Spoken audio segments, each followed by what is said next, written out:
TV, welcome back again. The gang in the house. It's been a little bit. We came together. Chima is back to the studio today to do what he knows how to do best, antagonize the Arsenal fans. We are back again, back on the show. For a recap of the week, the AFCON is going on in Africa. We have some interesting games this week and a couple of games in EPL to review today. With me is Choma, Ubum, and Chema. Guys, you are welcome to the show. Thank you. Thank you. Always a pleasure to be on transit.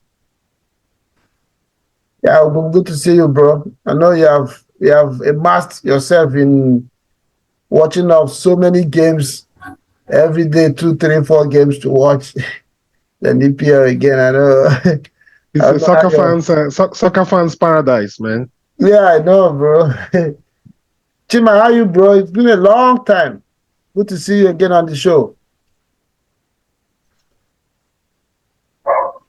Yeah, on mute. Chima, you're on mute.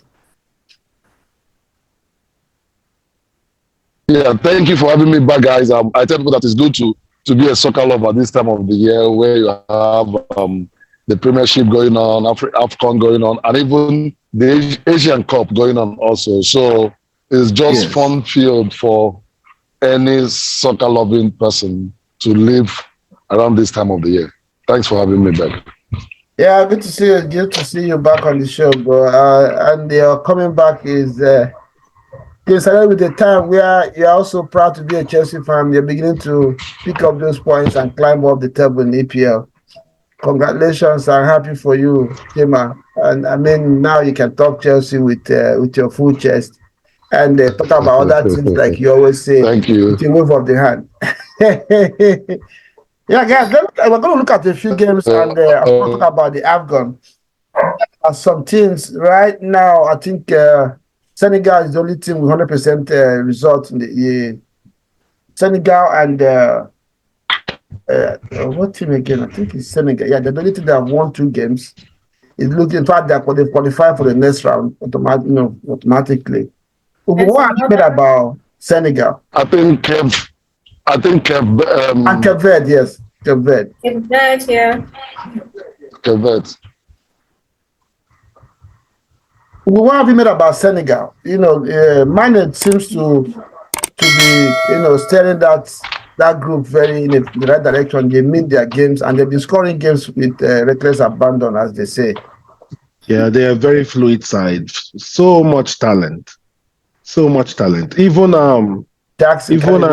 even Jackson can't even get a starting shirt. Yeah, and justifiably so, because their team is so loaded. For me, the most delightful thing about Senegal are their 2 tall, young, and elegant midfielders. Yeah, Pape Sarr Mate and Papa Sarr that plays for Marseille. You know, those 2 boys, rangy, very smart. They can run all game. They can run till tomorrow and next, and they have the skill, and the technique. So when you have those 2 young boys, you know they are set for a while to come. And then right in front of them, you have Mane. You have this Idrissa Gueye that plays for Everton. Of course, is still on the bench. Mm-hmm.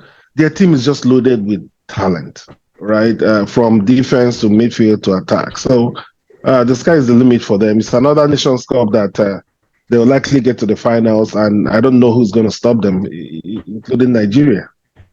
Yes, they've been very, very impressive. And it's not just having stars on their team; they've had the right attitude. They've applied themselves very professionally and go into games, meaning business, taking their chances and moving to the next one. And like I said, they've automatically qualified for the next round. I wonder who's going to meet them in the round of 16. The person must be, the group that they're going to play against must be, praying that the other teams, do what they're supposed to do so that they don't meet Senegal, because they look very strong and professional and they've been doing their business. Chuma, apart from Senegal, what has been your standout team in the tournament so far?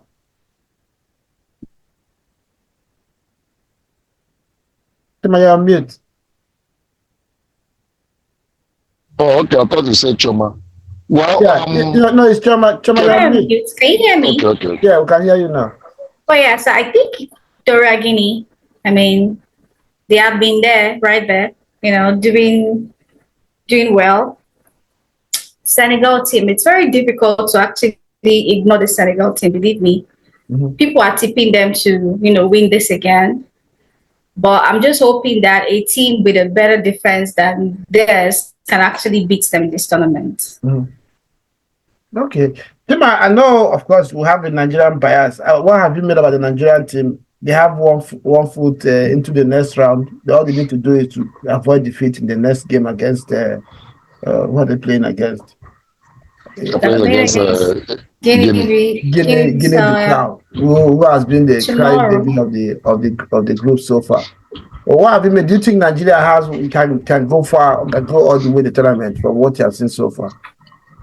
Well, to be candid with you, I am most pleased with our keeper. The Nigerian keeper, to me, is a reflection of what we used to have the days of Victor Nyama. That guy is a lion. I use the word, I qualify our keeper as like a gorilla in the post. He is full of, he has the whole confidence in this world. I tell people that his name is Nwabali. I tell people that Nwabali has the confidence of Donald Trump. That's the confidence that I see around Nwabali, our talisman, Osame. Osime is not playing as badly as people are saying. If you see, whenever he is not with the ball, if you see the level of contribution he brings to the team, he goes all the way back to defend and plays forward. I believe that, from the coming games, he will showcase why he won the African Footballer of the Year. Then we have Ola. Ola is a promising young kid that showing showcasing skills. At the end of the day, I see Nigerian team as a team that improves as they progress. And if care is not taken, they always said in 2014, in 1994 we won the Ivory Coast and we won the Nations Cup. In 2013 we beat the Ivory Coast and we won the Nations Cup. This year we've already beaten the Ivorians. Let's see what future holds for us. Yes, let me touch base with you. If you look at that group right now, Equatorial Guinea is sitting pretty top on goal difference, 4 points. Nigeria, of course, 4 points. Ivory Coast, 3 points. These three teams all have a possibility of either being first or second at the end of the last game.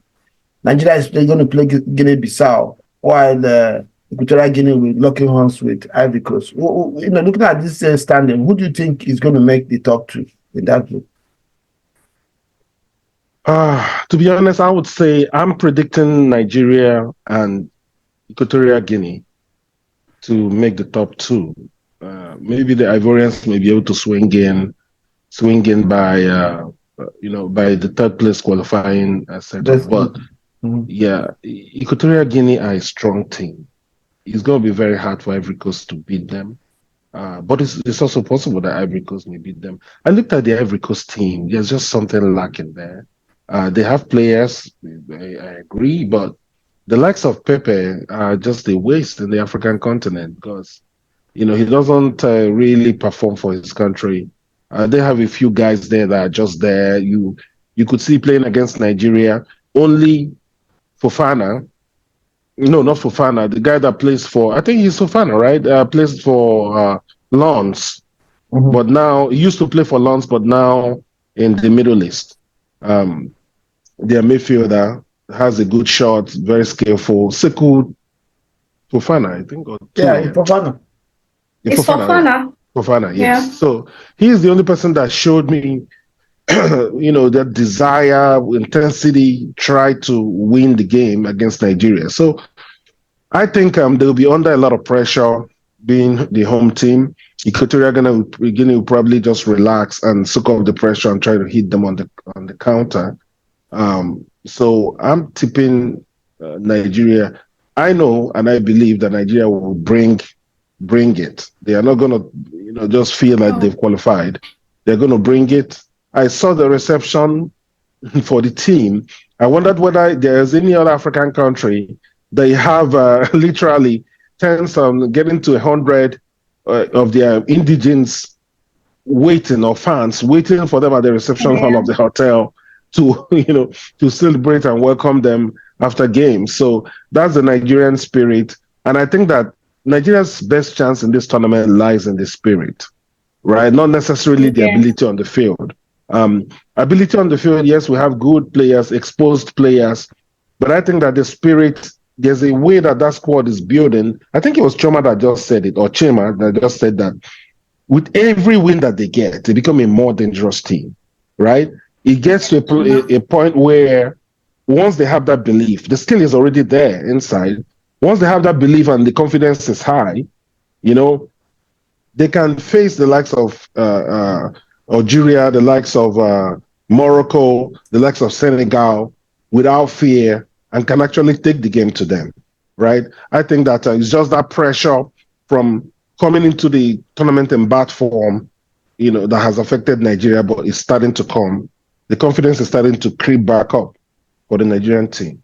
Yeah, I remember I mentioned that in the last edition that the team doesn't look very good in the eye, but there's one thing they have going for them is refusing to lose. They refuse to lose any game. Their desire to win is there 100%. And it's been a long time I saw a Nigerian team fight the way these guys are fighting. You can see that there's a resolve within the team to win this tournament. And I actually tip them to win the tournament, but at least go to the final based on that spirit. Because that's what you need in the African Nations Cup to go far. Once you have that fight, like you mentioned, the players already have the skills, they have the exposure, So as they go, Italy, when Italy was Italy, they always come to tournaments. After their first game, you write them off, but they will go on to go to the final. But as the games come, they improve. Osimhen has not played like a superstar. He's been applying himself as one of the team members, doing what he needs to do, working hard. Yes, he's winning chances, but his attitude has been top notch. There's no show of I'm the star here. You guys should respect me. I see the way he applies himself. Even when he was subbed, you could see him on the bench cheering for his teammates and making sure they get over the line. So yeah, I'm with you on that one, and I feel Nigeria will can have what they have can take them all the way, and it now remains to be seen what will happen from there. Choma, the last time we were on this show, we talked about Ghana and World on the Street. Looking at Ghana and Egypt, both of them are on the verge of leaving this tournament. Egypt has just 2 points. Ghana has 1 point after 2 games. And they're going to play each other in the next round. If Ghana beats Egypt, Egypt is gone home. If Egypt beats Ghana, Ghana is gone. And so for me, so far, these two teams are the disappointments of the tournament so far. So what have you made of these two teams? And especially talking about Salah. Salah is supposed to be the driving force for Egypt, and he has not really lived up to that expectation so far in this tournament. Yes, I think last week we spoke about how they are not transitioning well. For the Egypt team is a shocker. I mean, and then I think they're just focusing on one person. I think the team is built on Salah's back. It's just one person. One person has to do the deal. Okay, you have the likes of my dearest El Neni still playing. I mean, we can't even talk this thing to death. So, but Egypt versus Ghana, this is a must-watch. No, I love my Ghanaian people. I love them so much. I've never eaten their own version of jollof rice yet, but I still know Nigerians have the best jollof. But I would really love to watch this game because it's still the same problem now. It's still the same problem happening in Ghana team that's happening in Egypt. My darlings, the Ayu brothers, they need to go. They have done well. Okay?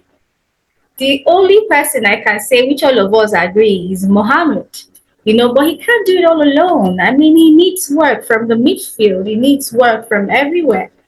He can't play the game alone. So Ghana versus Egypt, that's the game of the season, by the way. Mm-hmm. Yeah. Those two teams, they need to do better. And unfortunately, it looks like we're going to lose one of them in the tournament at this early stage. Yeah, of course, definitely. I'll pick Ghana. Has to go after the next game because Ghana has 1 point, Egypt has 2. Any of them that loses the game is out. And if they draw, we might lose the 2 of them because the guy on some 4th position can sustain his position, and the 2 of them will be out. So that would be very bad for the continent or for the history of these 2 teams in the Nations Cup.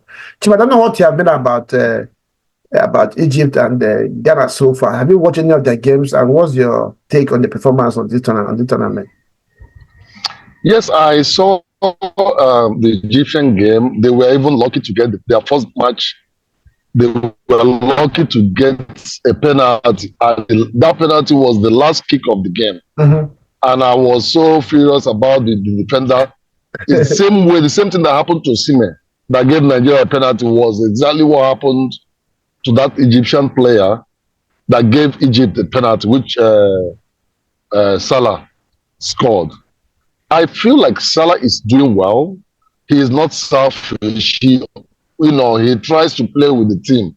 But when other teams are not at your level, other players are not at your level, there's so much you can do. In terms of Ghana, I was discussing with one of my Ghanaian friends. I told him that until the Abedi families, that's Abedi family, until the 1 or 2 of them leaves, Ghana is not a family business. Because I don't know why Jordan. Yeah, I don't know why Jordan came to that. Is it Jordan? The one? No, are you not? You're calling Jordan. Jordan seems to be the one with hair. They is the one without hair. Dede is the older one. Yes, I don't know why. I don't know why he came. He came like Musa, Nigerian Musa, So No. his position would have been given to somebody that would have actually been there to put effort. He's a bench captain, sitting captain. I don't know how to qualify it. So these things that African teams or African countries, this is their attitude of not letting somebody go when they are supposed to leave. And that person will come as a sitting captain, or, we had it during the days of Keshi. Keshi lifted Nations Cup sitting on the bench. He went to the World Cup and captained Nigeria to their first World Cup, all those things. So, but I still feel like Ghana is dangerous. When you watch Ghana play, you really don't know what is wrong with them. You feel like they can do it, but at the end of the day, nothing comes up. So if Ghana and Egypt leaves, it is to Nigerian advantage. That's why I say it. Yeah, that's good. Ugun, before we move to the EPL, you remember the last edition as well, we spoke about South Africa, and I made a video reacting to Eto's comments on South Africa, what they're not doing well. They don't usually do well in the Nations Cup. And it seems that they responded to Eto and I today by beating Namibia 4-0. Namibia. Yes. Namibia.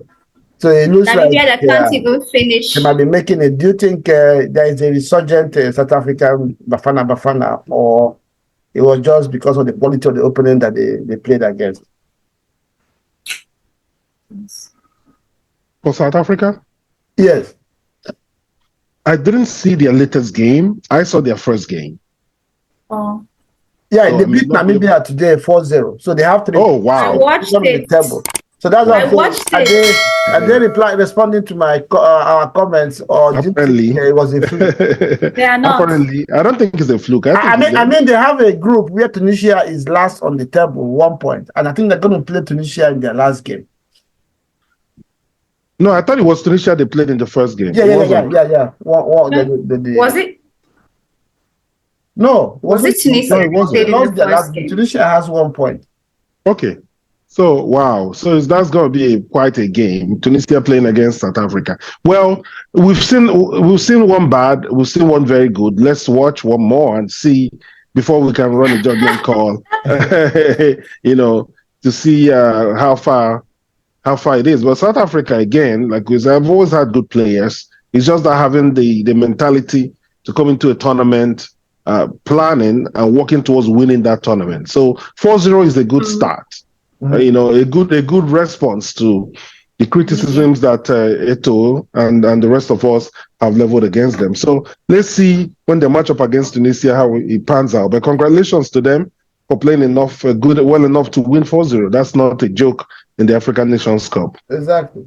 And well, I was going to say let's make our predictions on who we think is going to win the tournament. But let's allow the group stages to finish and see who qualifies to the next stage. Then I'm sure by the time we come back next week, we would have made up our minds who we are going to root for. Of course, naturally, we're going to be supporting Nigeria, but as analysts, we have to also look at what other teams are bringing to the tournament and make up our mind who we think. So far, Senegal has shown that they're not playing, they're not joking this tournament.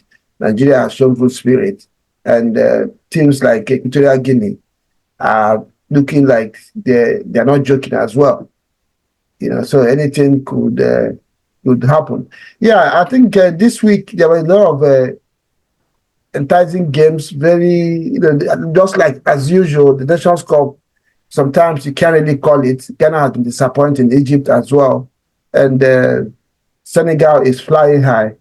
So it needs to be seen this week. All the groups will be going into their last games of the group. Teams will be eliminated, and we will see who proceeds to the last 16, and we could make up our minds who we think is going to win the tournament. Yes, EPL week 21. Because of the structure of the EPL, teams are granted a couple of weeks break after the Christmas loaded schedule. So the last weekend and this weekend, it's just been few games played just to allow different teams time to reset and have their winter break. Arsenal had theirs last week for 2 weeks. Only played yesterday against Crystal Palace after losing 2 straight games in EPL and 1 in FA Cup.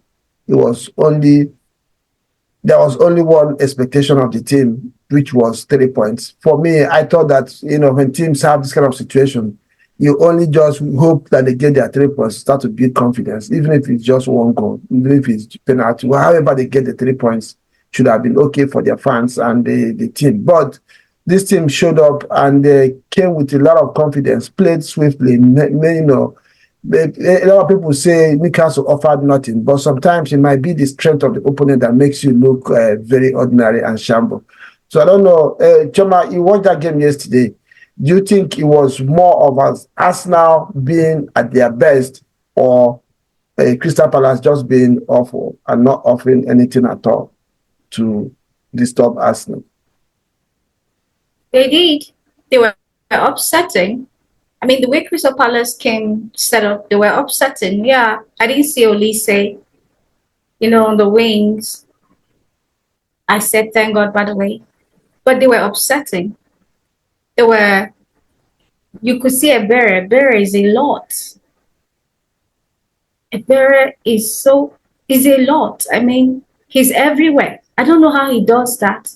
It's either he's falling and trying to pull himself into the 18-yard box, or he's getting a free kick, he's doing this, he's doing that. So, I mean, judging from Roy's face, Roy didn't have disappointment on his face yesterday. He had this whole, but I thought we locked this down look on his face. And then for Arsenal, yeah, I know I'm an Arsenal fan, but I can tell you that watching the game yesterday, how I knew I was watching an Arsenal game was I had nerves. The game was intense for me. I don't know for others. It was really intense. Okay. But then it was different. You know how somebody comes back from some sort of refreshment, you can tell everybody is acting nice. I mean, they even try to stress Saka as usual, double team him and all of that, but the guy no grief for anybody this year. They grieve for anybody. It was, I can tell you that for me, Raya was beautiful. Now, that Trossard's goal is a convincing reason for me why we went to buy Raya.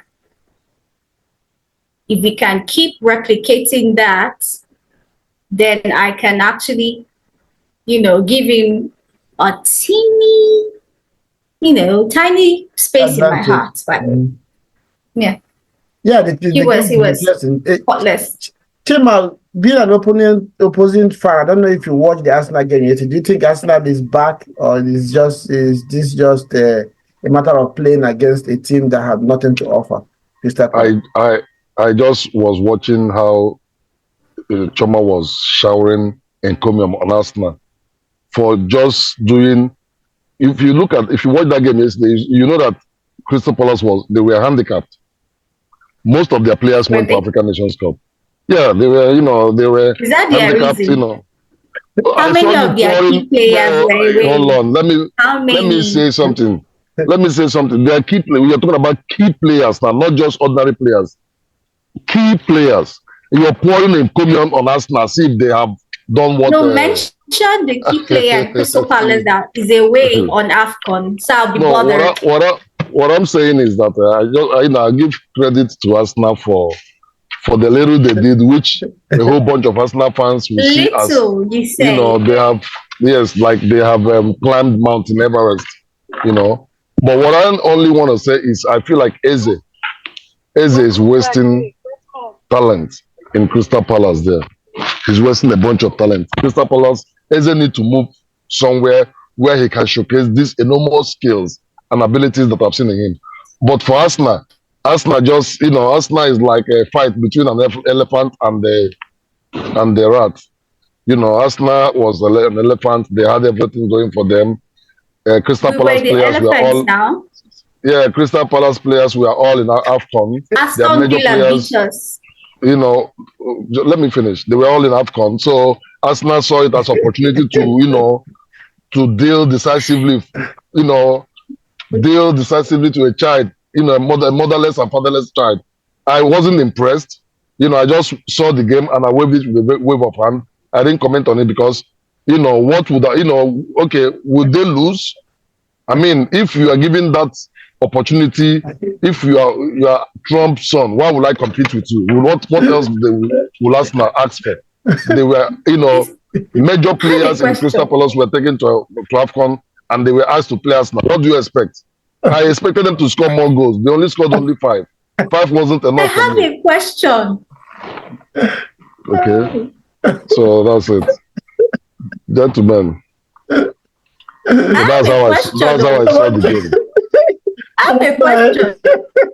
Do you know that, Chima, this Zaha's Crystal Palace is not even as ruthless as this present Crystal Palace now?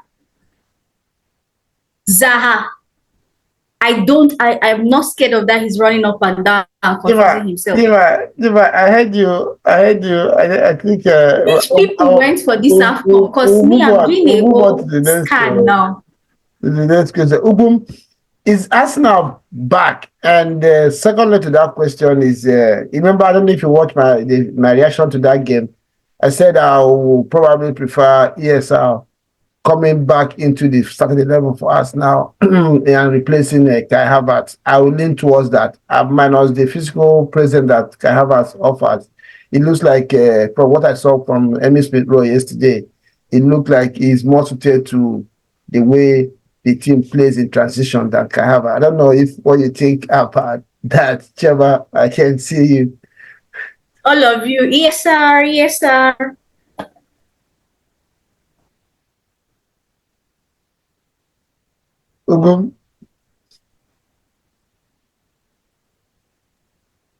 Yeah, sorry, trying to unmute myself. Well,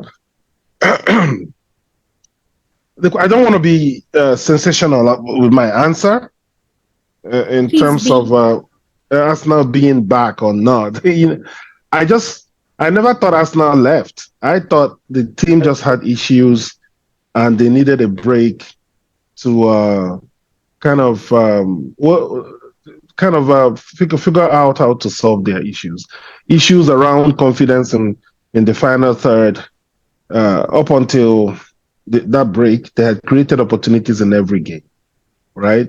They deserved more than they got from those losses, those games that they lost. So they needed to kind of go and refresh their minds and their bodies. So the likes of Saka haven't played so many games without any break, and injuries piling up. They needed that little break to go and recharge, to watch film and see where they were having issues with, especially with most of the teams coming into the Emirates playing in the low block.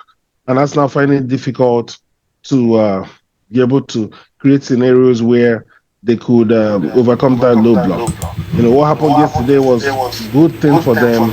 They were able to use set pieces to get goals that made Crystal Palace decide to come out and play, right? Otherwise, without those goals from set pieces, it would have been the same old game of trying, huffing and puffing, trying to navigate the low block and scoring. So once they scored one and scored the second one, probably once they scored one, Crystal Palace decided to come out and play, and then left the kind of gaps that has now surprised that people on season, that thrive on. So, and then the likes of Martinelli were able to take a break and then come in. Martinelli always, when benched, always responds. So I think they probably should be benching him a bit more to create that hunger and that drive to put on the net. So. That's not never went away. We just keep grinding, taking it one day one game at a time. They just have to be more efficient, use their chances, take their chances, and they have a chance. That's what I believe. Yeah, I hear you, and I think I agree with you there. Choma, do you want to say anything about it? Okay, but we didn't say. I was asking you, ESR replacing Kai Havertz in certain level. Are you up for it, or do you think Kai Havertz? Yes, I'm up for it in the sense that you can see that ESR's physical fitness is back.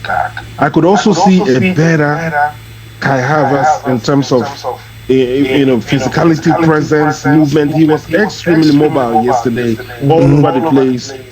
Pushing the ball. He's a really good continuity player, and so he contributed a lot before he got subbed. But yes, I am open to having DSR, giving him more chances in certain games, starting him as well. Having him build his confidence and his match fitness back. Here's how you could see when he came in yesterday. That guy has a lot to offer.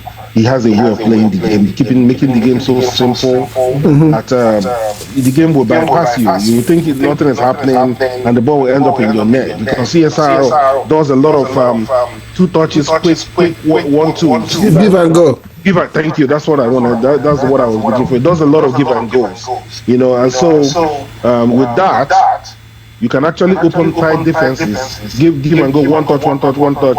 He's able to get himself in a position. Even that yesterday, he had a shot on goal that he probably should have scored, but never saved.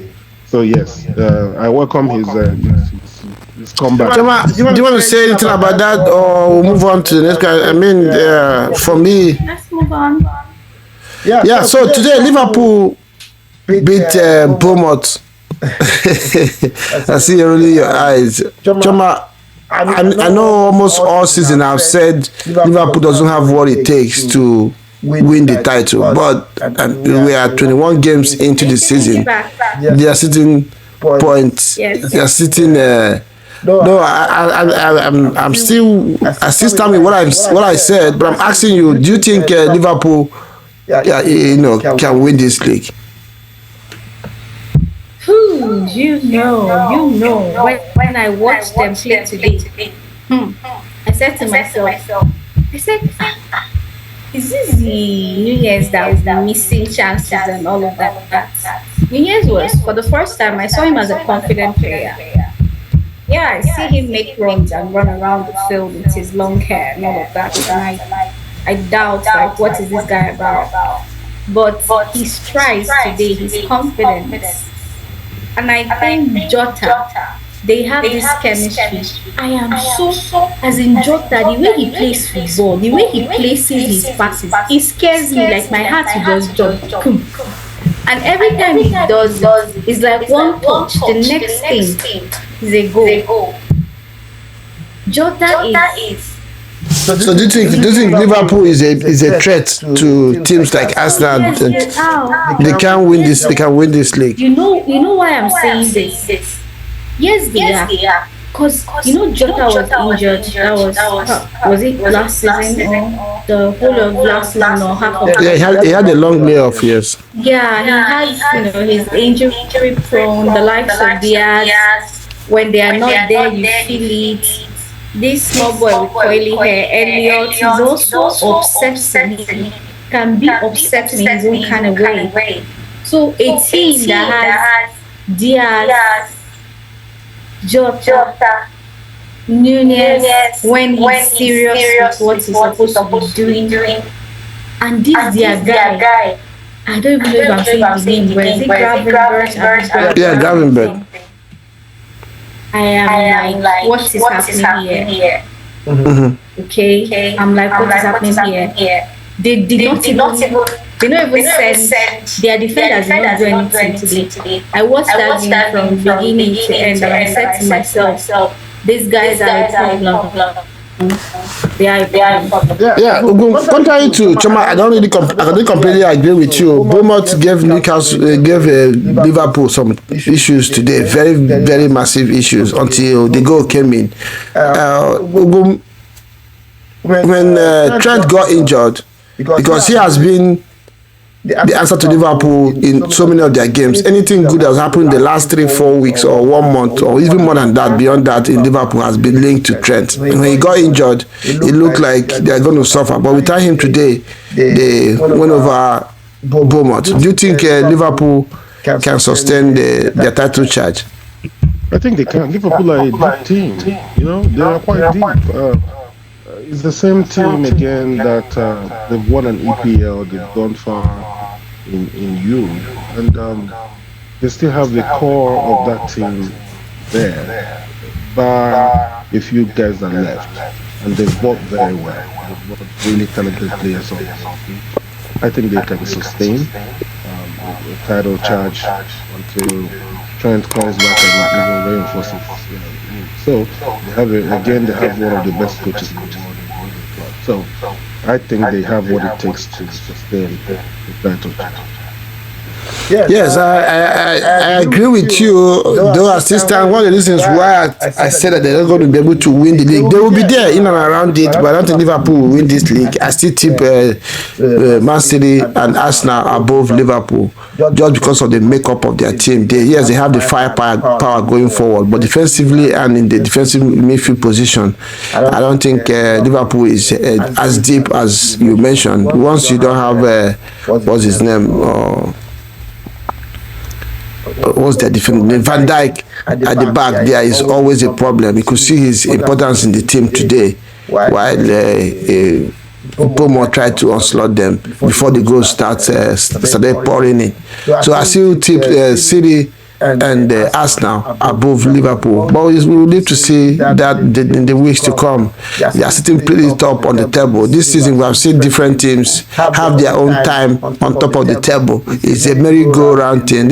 Tottenham started the season going almost 8 to 9, 10 weeks being on top of the league. Arsenal took over, stayed there for a few weeks, came down. Now it's Liverpool's turn. I hope City never gets there, because we always know when they get there, they don't come down. I hope it will be this Arsenal's turn next, and they will stay there to the end of the season.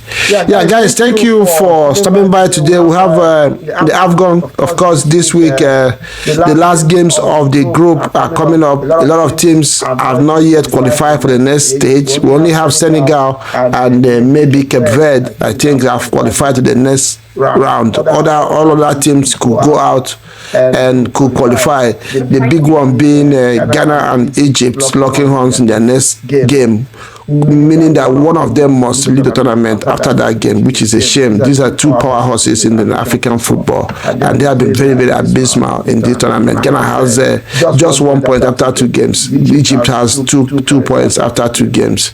So they have to, one of them, both of them need a win in that game to move to the next stage, and we'll see when that game comes. Guys, thank you for coming on the show today. As usual, our viewers, don't forget to subscribe if you have not done so, and let us know. I see you guys are really getting busy in the comment section. I saw some guy tell me that my view on South Africa was rubbish. I hope he had come up with his own position.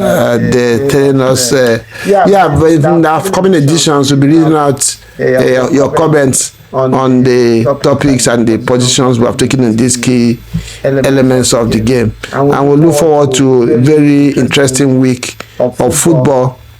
The EPL will be fully back, of course, and the Nations Cup is getting more interesting, and we'll be bringing you, stay on this channel to get highlights and recap of these games and as they come. Thank you guys, and see you next time. Ciao.